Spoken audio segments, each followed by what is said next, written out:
Hello, just a quick note about this episode before we begin. This is what I believe is our first ever Lost episode, and you're going to notice that right away. There are some things that I cut out of the episode, but there are many that have remained.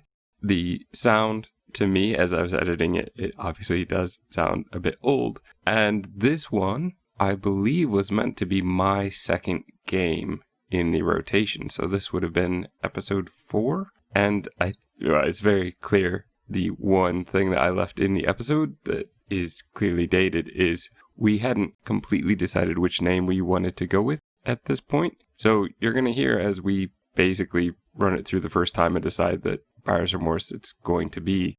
I don't think that overall it's really going to matter much, but you just might notice that this definitely sounds a little bit different than our more recent episodes, and that's because it's from a while ago. It was recorded and saved, and for some reason just didn't get put into the rotation. So here it is, our first ever Lost episode, Another World. We still don't have a name for this thing. No, we don't. I guess. Well, did I introduce it last time when you were? Yeah, I did, didn't I? Or did you introduce it in the end? No, you introduced mine and I introduced yours, but it's up to you. I'll try it, see if it works. Go for it. Buyer's Remorse. Hello and welcome to, well, perhaps, we can edit out my spluttering. Welcome to Buyer's Remorse. I like that name, actually. I think that's the one we have to stick with. That's a good one. Mm-hmm. The show where we choose a game for each other and we have to play it for a minimum of 1 hour. And this is a game that we have already bought. This is a game that is in our library. Part of a bundle usually. Mm-hmm. And then Justin will go through my list and pick the most horrible games for me to play. But he's been pretty kind for the last one, or the last couple. Oh. Well, we'll find out. We'll find out, yeah. Because I'm going first this time. And so what did you play? Well, I'm playing a game that is called Another World, though the minor bit of research I did about it, I found out that it was also called Out of This World, and you played it originally when it came out, correct? Yeah. I didn't. So I'm playing what is the 20th anniversary edition from 2013. All right, so I guess we'll jump into it. Another World. This is an interesting game. It starts with an introduction where I drive up to a bunker in the desert, something, in a super cool futuristic car, futuristic from 1991. So it's not exactly overly detailed. I sit down at a computer and it speaks to me. It says something like, "Welcome, Professor. Do you want to run the experiment?" And I apparently have a particle accelerator. Everyone does. Below this place. I don't know. Or some sort of super laboratory is what I feel like I have. I'm running the experiment. There's a particle floating around. Lightning strikes. An explosion. I'm gone because I've been sent to another world. To start off with, I do want to talk about this game as having a very interesting art style. It doesn't have outlines. It's only color, which I feel for 91 was very innovative. It wasn't something that had been done very much, even in proper animation for TV. So I will say that's a very interesting choice, and I do like the look of it for the most part. There are some things I would like to have a bit more detail, but particularly with the limitations of games and game engines back in 91, it does work well, and I do appreciate that. It's kind of cartoonish, but doesn't look like a children's cartoon. It's something different. Yeah. So, did you play the original kind of graphics, or did you run the updated ones? Okay, so first off, listeners, if you've not played the game, this game only has some very, very basic controls. You can control going left and right.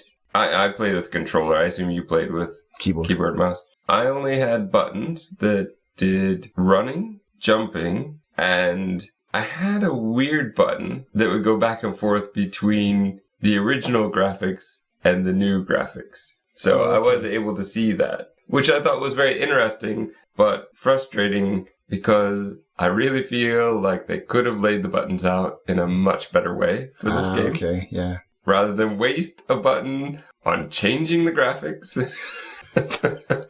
Because, as I found out later, the run button is also your action button. So you have to decide whether you're going to hold it to make the guy run or just tap it to make it do what it's supposed to do. This leads to all kinds of other issues that I get to later in the game.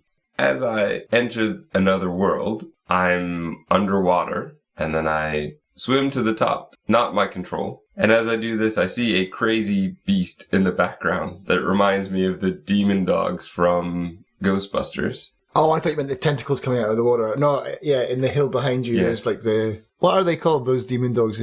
They're the gargoyles, yeah. The gargoyles that come to life, yeah.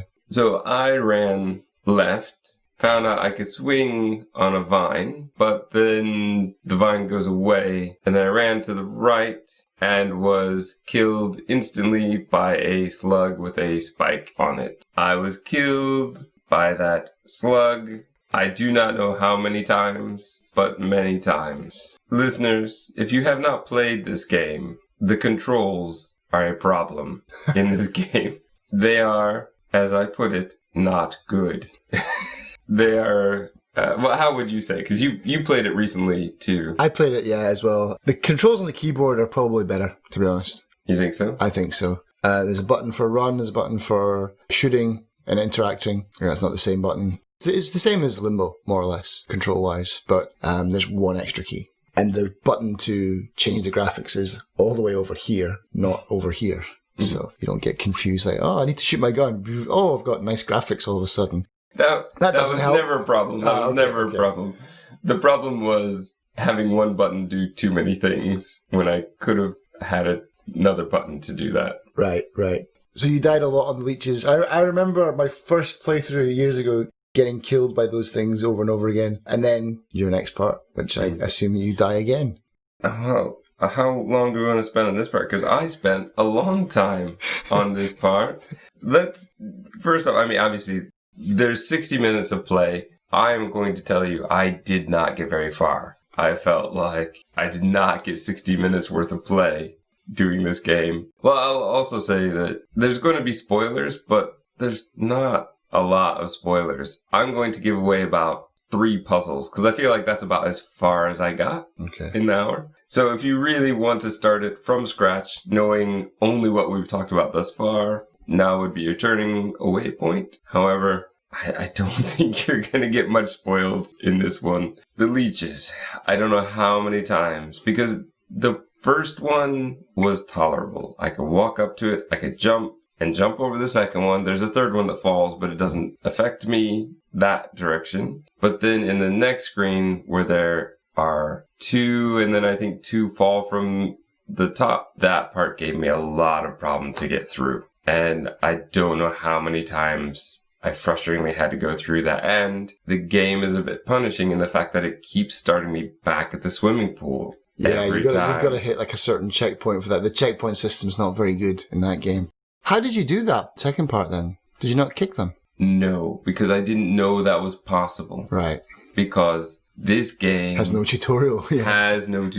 No instructions. And I put that in my notes because that bugged me so much, because it wasn't until much later that I was absolutely stuck and didn't know what I was doing that I looked up the controls in the menu and found pictures of my guy kicking those slugs and realizing I must have made that way more difficult than it needed to be by having to try to run through them not once, but twice as the beast is chasing me and I have to run back through them. So you can imagine how long this took. It took much longer than it should have. And it is not intuitive. This kicking thing is not intuitive in any way. And once you have a gun, you never get to see it again, as far as I know. No, you don't need it again. So that was wasted. I'll say even in the explanation that they put of the controls and how they work, that's also very confusing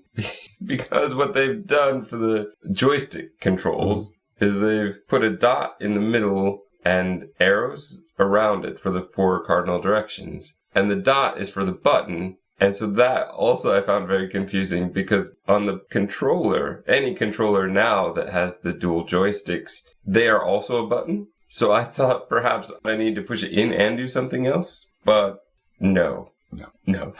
It's so frustrating, this game. It reminds me of some things, but we'll get to that, I think, right at the end. I found the jumping to be awkward. At times, my guy seemed to be stuck on jumping constantly. So as I'd be moving across the screen, I'd go to jump once, but my guy was stuck still jumping. So every time he would move forward, he would jump 3 times in a row, which would sometimes kill me. Yeah.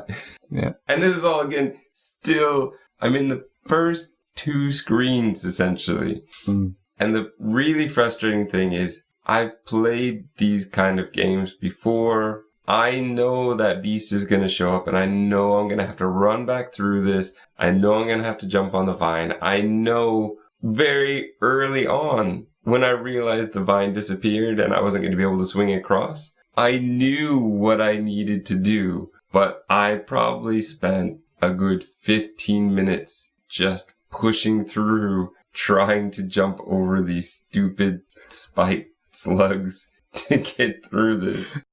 I should have warned you about the slugs. But I wanted you to have the unique experience of frustration like I did. The realistic... How did you ever make it through? I think if I'd actually played this when it was, I guess, 91 when this came out, I don't know if I would have pushed through. Perseverance, man, as a teenager. That was the way games were. And you just did exactly what you just said you did. You power through it eventually and you get a breakthrough. You didn't have the variety, I think, when it was the kind of thing where you would go to the rental place and you'd gotten this one for the night. You would push through it as much as you could. Yeah. But now, where I have so much variety and so much choice, I'm not sure that I ever would have pushed through if I hadn't been playing this for this podcast, because the slugs alone would have irritated me enough. And it didn't feel at this point interesting enough. But I did persevere. I did somehow jump over the slugs twice. And he's shaking my... I don't know how you did that without kicking them. See, they can't hear you shaking your head at me. Yeah, it wasn't easy.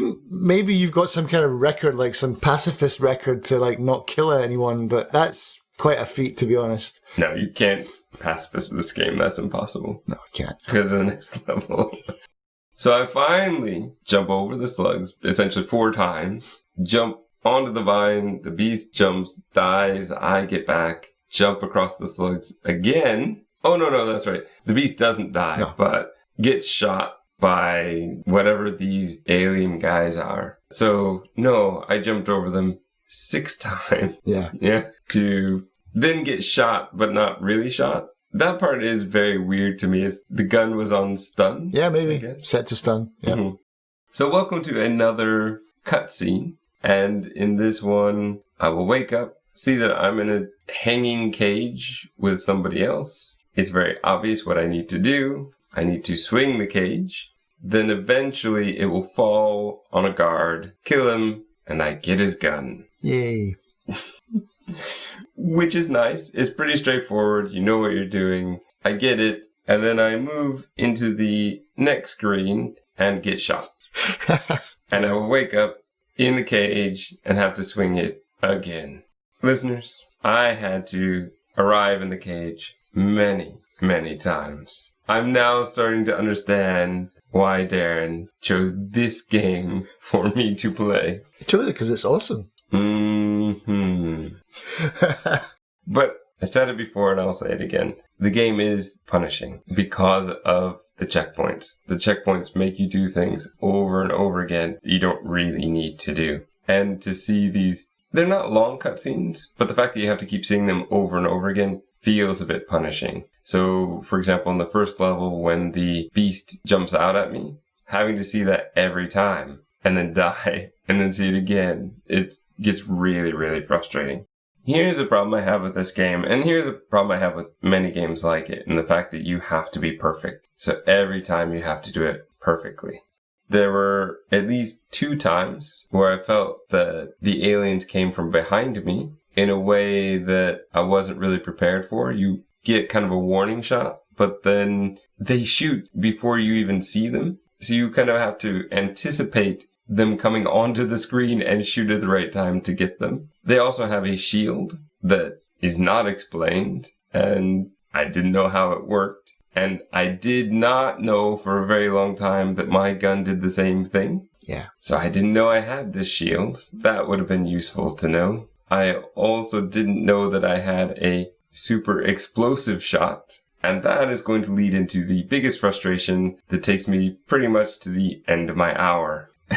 But let's talk about this guy. So who is our friend? I guess he's a rebel, like, because he's one of them. He's one of those aliens. Right. And he's in prison like you. So I guess he's just a sympathizer or with humans, or he's some kind of rebel that has been captured. And he's very useful. Helps you a lot in the game. Later on. I'm going to say, yeah, that was going to be my question, because he helps a little bit. He opens one door, but he doesn't do much else in the time that I'm there. He is very slow. He is when the game dictates that. Sometimes he runs, sometimes he's very fast, but sometimes he walks at walking pace, yeah. In the section I was in, he was very slow. So I had to keep waiting for him to walk in the elevator, which again felt like they were punishing me. Can you not make him run a bit faster? He's taller than me. He should be able to move at a more reasonable pace. Anyway, so he opens the door for me. That's where I get to the elevator. This ridiculous flat elevator that takes me up and down the tower. Going up is nothing except a beautiful view of the world outside. And it looks great, honestly. Like, I think that is part of what makes this game work. They've created this world, and visually it's interesting. Even by today's standards, I think when you look out that tower, it looks really impressive. It does not look quite as impressive pixelated. However, the tower itself that we're in, where they've kind of hand-drawn stones, I actually prefer the old pixelated version of the stone. I felt it looked a bit more like stone. It looked a bit more like probably what I was used to in those days. And what they replaced it with doesn't feel quite good enough, I think. But that's a very minor detail compared to how frustrating this part is. Because I didn't know my gun did multiple things. So the top part is pointless, but I kept going up there because I didn't know what I was doing. The next level down is the level we just escaped from after finally being able to shoot everybody. The next level down is an area where there's a guard behind a door, actually kind of 3 doors, and there's a door in my way, and I can't get through it. And I try shooting it, and I can't shoot it. So I don't know what to do. I keep trying to get my friend to come in and do something, anything, and he doesn't. So then I go down to the bottom level, where at the very end, there's a guard, and I shot him after like the 3rd or 4th time. Then I didn't know what I was doing. So to be honest, I went up and down the elevator, I don't know how many times. My gun eventually runs out of energy, and I can't do anything. And what I've come to realize is that when your gun runs out of energy and you haven't done what you need to do, when you go back to the level where you escaped, guys will come out and try to kill you. This is their way of resetting you back to having energy in your blaster gun. However, this just confused the heck out of me. I thought that's what I was supposed to do, because I thought somehow I'm supposed to get back through there to recharge my gun, because it was the only thing that changed. It was the only thing that was different. And so I don't know how many times I tried that before I realized this must not be the way. So I probably spent half an hour going up and down this tower, having no idea what I was supposed to be doing at all. At one point, randomly, I accidentally must have held the button down longer to shoot and found I could make a shield, and was very angry because that shield could have been so much handier back when those guys were killing me the first time. I have no idea how you got through this game without kicking and doing shields and doing the kind of Mega Blast thing as well. Well, I didn't. That's the problem. Well, you got pretty far without it, to be honest, I didn't know the Mega Blast existed, so I did find, I think if I shot the wall on the bottom level, the lights, which I guess represented power, went out. So there was one more clue. So then I kept going back and forth, but still frustrated. Didn't know what to do. And then finally, I accidentally held the shield even longer and something else happened. And then it was in a place where I wouldn't know exactly what it could do. So I was still a bit frustrated, but I did put it together at that point. I went and I shot through the wall or door so that I could get to where the guard is. And I'm walking over an empty space. I have no idea what I'm doing now. And he's shooting constantly. I'm like, okay, I need to time it just right. Don't know how many times I tried that. Not the right idea. But boy, did I try. Because now I knew I had a shield, so I thought maybe there's a way I can get the shield up quick enough. Or maybe I just need my friend to be my shield. Hopefully I can get a way where he will be in front of me and I can run away quick enough. No. Of course none of that would work. No. I need to go back and stop the energy going to the doors like I had realized the first time. Then I make it through and I jump up. My friend saves me by opening a hatch. And I go into tunnel sewer system kind of thing. But it was throughout this, like I said, I think it was a solid half hour where I was just going up and down this tower and totally clueless as to what I was doing. A tutorial of some kind needed to be here, I think. Unless their idea was to frustrate us. But I don't think so. I don't think so. I don't know. I found it so unbelievably frustrating. And then this tunnel part really, really irritates me.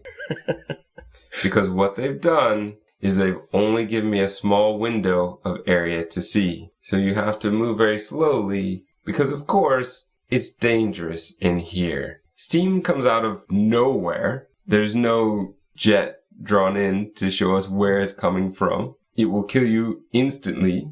And even more frustrating was the time I fell to my death because I couldn't see where the tunnel was going to. I know the exact point you're talking about, yeah. This would have stopped me playing, I think. This would have been my rage quit point, I think. But I hadn't finished my 60 minutes yet. How far along were you by this point? I was pretty far, honestly. 45 minutes? Because 50 minutes? I'm not going to make it much further, to be honest. I did make it through the tunnel part, and then I come across a weird room, which is electric. It lifts me into the air and raises my hair and charges my gun. Here's one thing that I would kind of complain about, is that the guy I just spoke about a few minutes ago, where he was shooting constantly and there was no way to get through, seemed to have no end to his ammo, but mine did run out. That's just so frustrating. That's a problem. Like, just, you actually put it quite well. There's 2 recharge stations throughout the whole game. And to be honest, the second time, I don't even think you need it. The first time when you do run out of ammo is purely like what you said. It was a test run that they've done, and they've been like, well, if you just have unlimited ammo, then you just can get stuck in this loop forever, and you can't kill the guards because more guards will come. So they make you run out of energy for your gun, so you have to die. And it's like you said, it's like a reset for the game. It doesn't really serve a purpose. But I find that more frustrating because I think if I had had unlimited energy, I would have probably played around with it more. When I realized I had very limited energy, that just made me want to save it.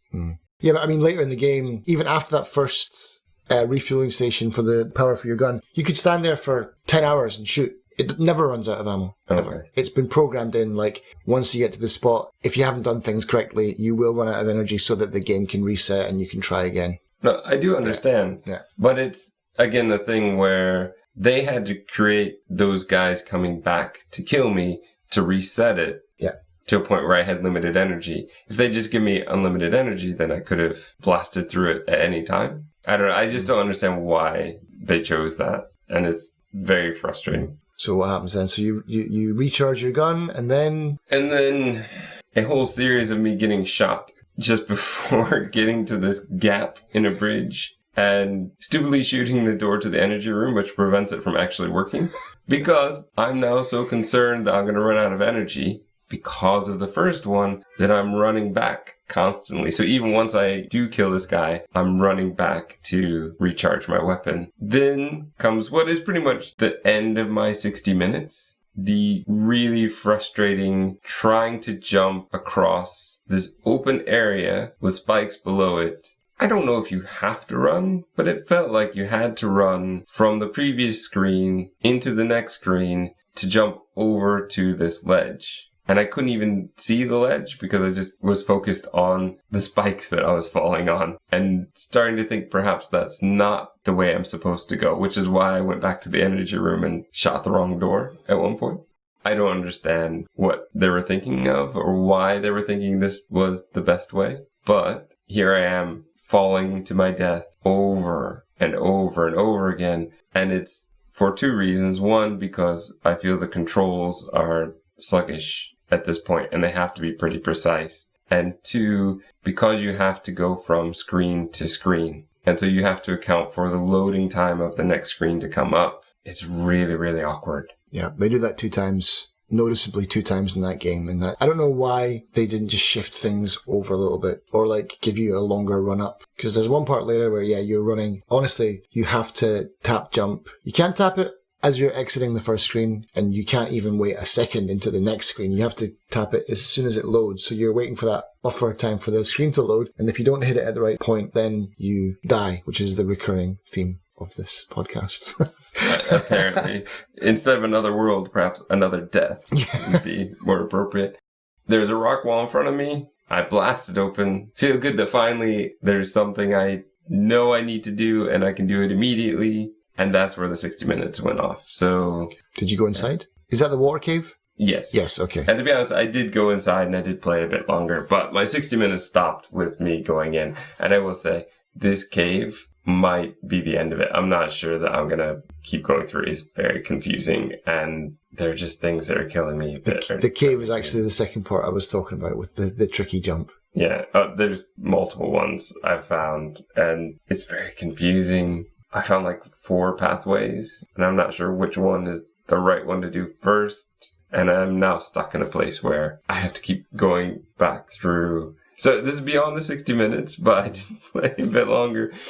There's a part with vines that come down and teeth on the ground. And that's the thing that's going to get me, honestly. Like, running through a maze, not sure what I'm supposed to be doing, would be great if it wasn't so incredibly dangerous every time. I mean, you're kind of being punished for exploring, because if you make a wrong turn, you have to go back through all the dangers again. They don't disappear, they come back again. So that's incredibly frustrating. It's good to know that now that you said the blaster won't run out of energy, because I was also trying to conserve that, which made things very, very difficult. But 60 minutes, though, was just me getting into the cave, and then the alarm went off, and I was excited. So because I needed a break. Yeah. So, would you recommend this game to someone, or who would you recommend this for? That's a tough one. I'd recommend it to you. Yep. And that would be a good recommendation. I think I could recommend it to people who were gaming in the 90s. I'm not sure I could recommend it to much anyone else. Somebody who's a hardcore gamer who really likes puzzles and challenges. But it would have to be somebody who's patient to get through these controls, to get through some of the design choices they've made. Like, for example, I did get to a part in the water cave where there's a giant rock, and I got stuck on the wrong side, and I had to shoot it so that it would fall over so that I could climb back up again. It's simple, it's straightforward, but it's the kind of puzzle mentality, the kind of setup that I wanted throughout the whole game. Felt I wasn't quite getting until this point. So I kind of feel like what I would do in the first hour, I would not recommend it to anyone. But having gone just a little bit beyond, I think I would. But again, it would be a very limited set of people that I would recommend this to. And I would always have to give it with the caveat, this game is originally from the 90s. The graphics have been redone, but nothing else has been, because it still has some of the same problems. Now, I will say, because it's the 20th anniversary edition, I was getting very frustrated because I was just going 20 years back from now. It's now 2018, so I was thinking back to 98 and going, my goodness. We were in, I think, the early PlayStation era at that point.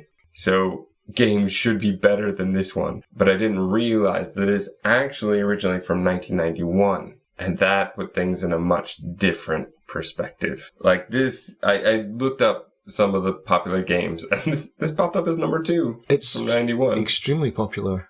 Which I never heard of it. So I was surprised. But we had games like Battletoads, which was a very fun game, but could also be very frustrating, particularly because of the controls for me. Lemmings, which was an interesting game, but again, not the best for controls. We had Bart versus the Space Mutants, which was definitely not good for controls. We had Sonic the Hedgehog, the first one, good, but the second one was so much better when it came to the controls. And one of my personal favorites, which was Robocop 2 from its day, but it is pretty simple by today's standards.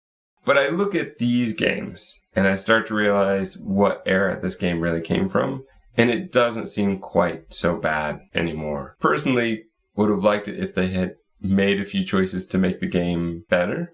If they'd seen some of these things, like, oh, that jump was really frustrating, maybe we should fix it, and fix it for the 20th anniversary edition instead of just improving the graphics. But then again, maybe the fans of it as it originally was, maybe they would be mad about it. I don't know. Yeah, they probably... That's just the thing. You can't please everyone. There would be, you're dumbing it down, you're taking away... Because, I think that's part of the allure of this game. I like games like this because they are challenging and I don't mind dying over and over again. I'm not a huge fan of, the new kind of rogue-like games, especially, the really fast-paced ones, what we were talking about last time, the Super Meat Boys, especially the fast-paced ones where I just keep on making the same mistakes over and over again. With this game, I would die and I would die and I would die, but I had time to think, I think, is the main difference. Also, maybe a huge nostalgia trip for me to play this game again. Because playing it for the first time, one, the graphics were amazing for 1991.